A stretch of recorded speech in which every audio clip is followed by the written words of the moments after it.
Welcome to Our Girl Relationships. We talk about the problems people face in their day to day lives. Let's start with the video. My brother died in a car accident about a year ago and left behind two kids with his wife. Of course, the tragedy of his sudden passing was gut wrenching, and nothing in this world would be more sad than losing someone permanently, knowing that they are not walking the earth. You wouldn't ever get a chance to make up with them or tell them how much you love them. My whole family was deeply affected by my brother's death, as he was the most loved member of my family. He was 5 years older than me, and while growing up, I looked up to him as my role model. I wanted to be like him when I grew up and always copied everything he did. Eventually, I grew out of that phase and found my own personality. But respect and love for him was still the same. As for my parents, they especially loved him because it was a miracle in itself that he was alive. I've heard the story many times about how my brother was born with a hole in his heart and a twisted windpipe. He underwent an operation within 24 hours of coming into this world, and when he turned, he received another operation to fix his heart. So my parents were especially attached to him. Now that he passed away in such a sudden manner, all of us were just struck by how big a part of our life he took up. Even though he was married and had his own family, he made sure to make time for us. When the wound left by him was still fresh, we were all just helping each other to move on and survive through those days. It always amazes me how the kids were the happiest of us all and how easily they went back to their old self. I guess that's the benefit of being a child. Now, it's been almost a year, and never have I imagined that within a year I'll be fighting his family for equal rights. His wife, my sister in law, came to my dad a few weeks ago because she wanted to discuss the future of her kids with him. It's totally understandable now that my brother is gone. She'll be worried about managing everything. So my dad tried to reassure her at the time that everything will be fine and she doesn't have to worry about anything because we're all there to support them. But she was adamant about how there's no guarantee in life and she needs to secure it in a way that will guarantee they have a decent life even if she isn't here. Finally, when he ran out of things to say, my dad asked her what she had in mind, and she immediately replied that she was thinking it'd be a good thing if he would give 75% of his estate to her sons. My dad was shocked to hear that and told her that that's an absurd demand as he had two sons and he's going to equally divide his estate so that both of them had a fair share of it. But my sister in law told my dad how I am not even married and I don't have any kids even though I'm about to be 30 soon. Meanwhile, she has two sons who are growing up without a father and she alone can only take care of so much. So it'll be more practical for my dad to name 75% of his estate over to her two sons, as it'll secure their future in case something happens to them. When words weren't enough, she started crying and talking about my brother and about how he wouldn't want his kids to starve. Unfortunately, I found out about all of this later when my dad told me. Otherwise, I would have interrupted them from doing something stupid. Of course, it's a guarantee that the kids wouldn't starve, as my brother had taken life insurance, and my sister in law works for a tech giant and earns more than $80,000 a month, as far as I know. So the kids will have more than enough funds in case of an emergency. But my dad was manipulated by the tears and her emotional talk, and when it comes to his son, he does everything that he could. So finally, she convinced him to sign over 75% of his estate to her two sons. The very next day, my dad contacted his lawyer and drafted a new will with the contents changed. I wouldn't have known about all of this if I hadn't gone over to their house yesterday night for our weekly dinner. Even my mom didn't know about all of this, and when my dad finally told us the whole story, we were both outraged. It was clear that my sister in law manipulated him into changing the contents of the will. But what was more absurd was the fact that my dad is completely agreeing with her now.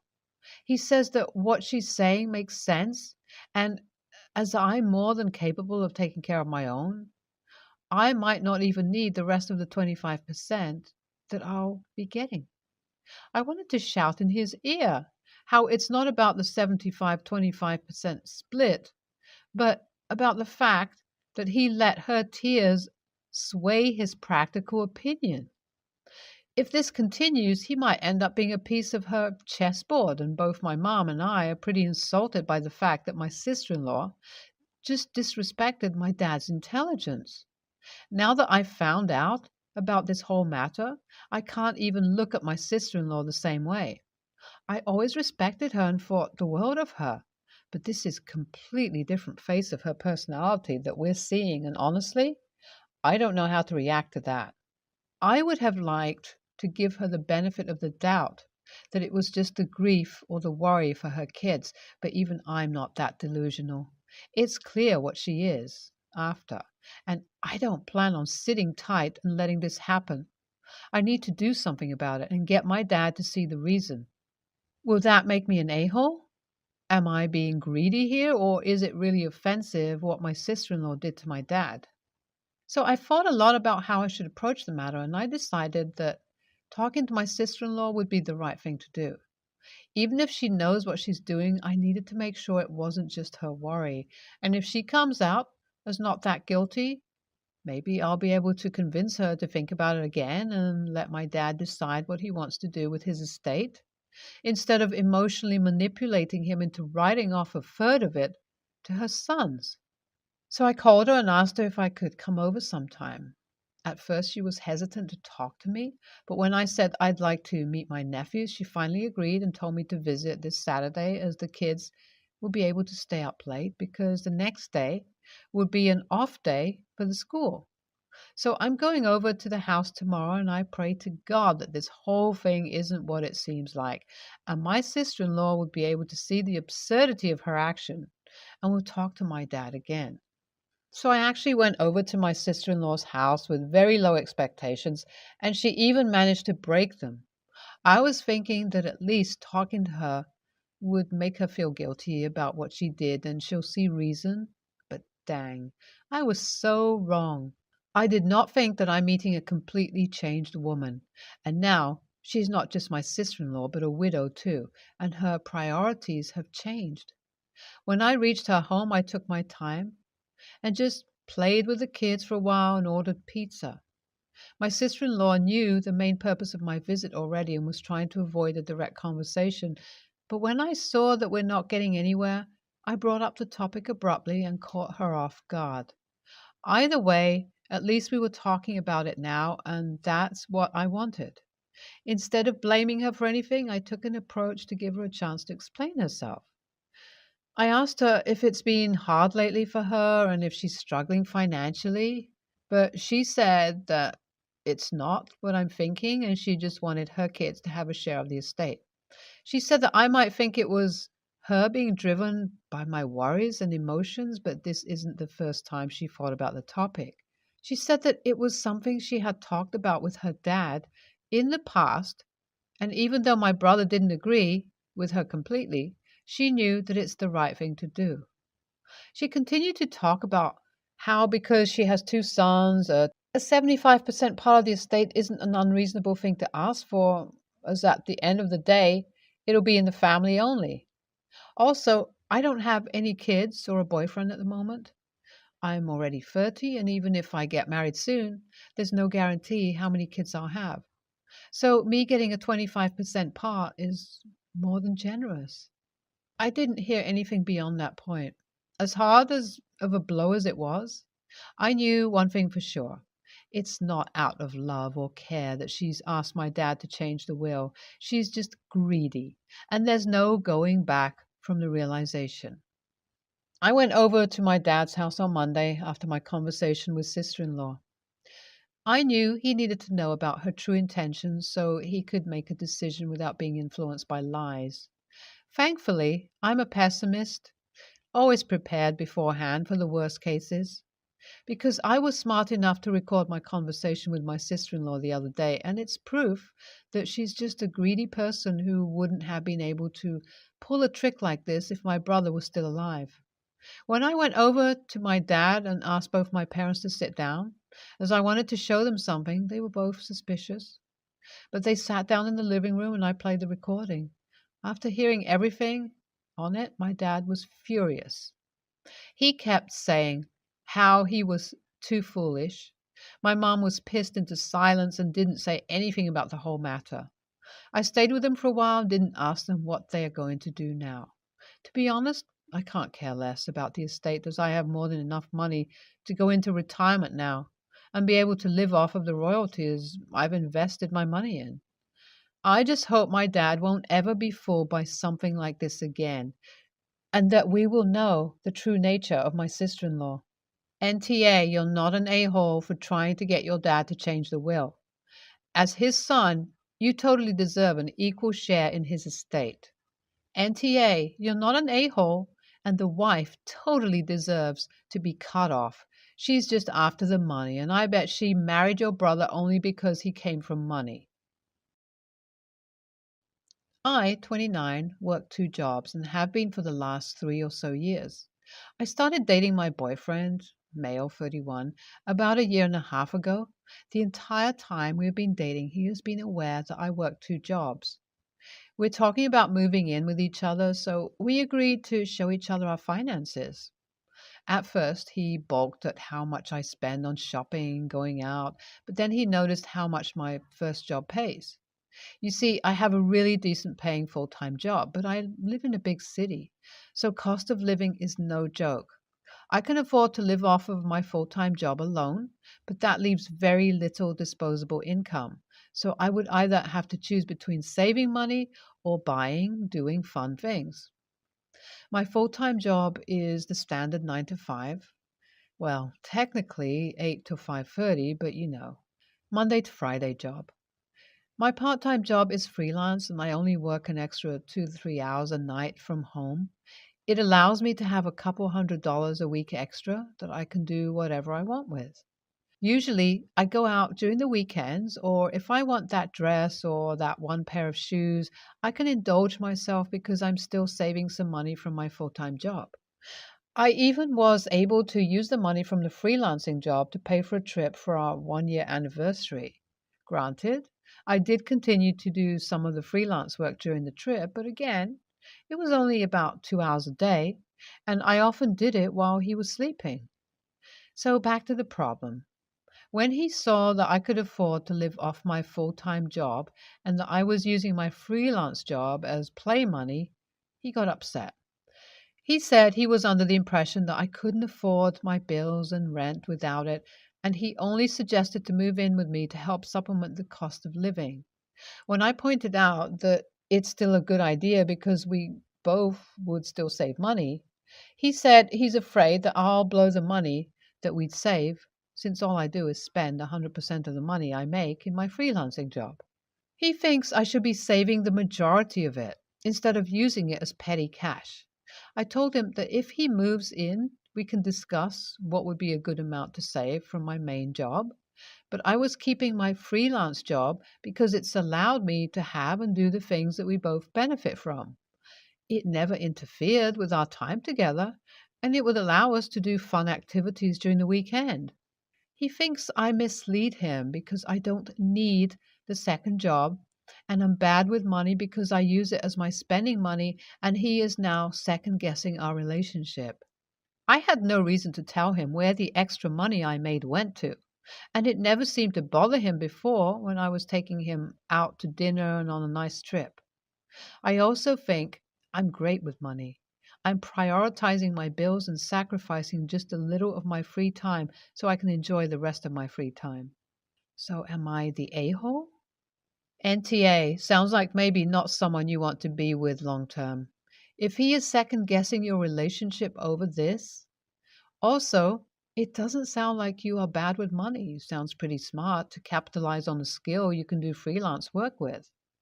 Maybe he's jealous or feeling insecure by the money you make. NTA, this is weird because it actually shows you're good with money.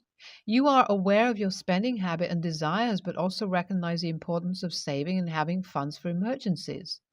So rather than deprive yourself of fun or savings, you do a little extra work to have a little extra spending money and saving money. It's so funny to me that he's afraid you blow all your savings because all you do is spend 100% of the money you make in your freelancing job. But that's why you have the job. You literally specifically plan to spend the money from your extra job because that was the point of the extra job. LOL. I'm a 32-year-old male. My wife, Savannah, is 25. Her brother, Luca, 28, male.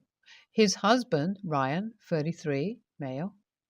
Savannah and Luca had a traumatic childhood. They moved around a lot. Their dad ditched when Savannah was 10 and Luca was 13, and then their mom neglected them in favor of her boyfriends and work. They are extremely close to one another, and Luca took care of Savannah when their parents wouldn't. He'd made meals for her, help her with homework, etc. When I first met Savannah 3 years ago, I thought it was pretty sweet that she was so close to her brother. Now, I think it's weird. He's very touchy with her. And he used to take her out on Valentine's Day whenever she was single. He also talks about how he knows her best and he's quite hostile towards me. If I kiss her in front of him, he gets weird about it and doesn't speak to me for the rest of the day. He's also quite emotionally abusive towards her at times. Whenever they argue, which is usually about him thinking they don't spend enough time together, he'll call her every bad name under the sun and use some things she's done in the past against her. His favorite insult is to call her a slut for dating a lot in her teens and early 20s. I keep asking her to limit her contact with him, but he'll apologize and she forgives him. He's also a bit of a psycho towards his husband. Ryan can't have any gay or bisexual male friends, otherwise Luca will lose his shit. The incident that sparked this post happened earlier this week. Savannah, Luca, Ryan, and I were on vacation in the Caribbean for the past 2 weeks. We had an amazing time, but Luca was being extremely annoying and he didn't let me spend much time with Savannah alone. He was also being extremely touchy with her, and it just rubbed me the wrong way. On the last day of the vacation, Savannah wanted to swim in the sea, and Luca kept complimenting her bikini, saying that the color suited her and that it looked cute. I brought it up to Ryan, who said that he felt the same way but didn't feel comfortable bringing it up because Luca would blow it out of proportion. I am not scared of Luca, so I took him aside and said that he was being inappropriate with Savannah. He told me to F off, and later that day, Savannah was extremely upset with me because Luca had told her that I accused him of incest, which I did not. Savannah is still upset with me, and she wants me to apologize to Luca for saying that they're too close. The funny thing is that she agrees that they're too close, but she still wants me to apologize because Luca is ignoring her now, too. I'm not going to. Ryan has asked me to stop being an a-hole and apologize to smooth everything over. Savannah is a very sensitive person and she's cried about this a few times, which is making me think that Ryan is right and I should apologize. AITA? NTA, you had a private conversation with Luca and he got upset. It was bound to happen given all his behaviors. Luca needs therapy as it sounds like he bonded with Savannah as a young teen in unhealthy ways. He's abusive to everyone around him and it sounds like he's afraid of losing them. Therapy, not an apology, is needed here. NTA here. Your wife has a broken normal meter. You and your brother-in-law's husband placating your brother-in-law is not ever going to help and will only encourage more boundary crossing and possessive behavior. Do not apologize and also do not demonize your brother-in-law to your wife's face. Note that doesn't mean you shouldn't point out unhealthy behavior. I'm just saying Avoid using judgment, opinion words while doing so because it's going to make it less likely that she will hear you. I would also insist on couples counseling because this is going to very much affect the foundation of your life together. I would also encourage her to go to individual therapy. You aren't equipped to handle this level of trauma bonding and emotional incest that she is going to have to unravel. If she can do this while you both attend couples counseling, it will help you both navigate the ups and downs that are going to come when she starts to set her own boundaries.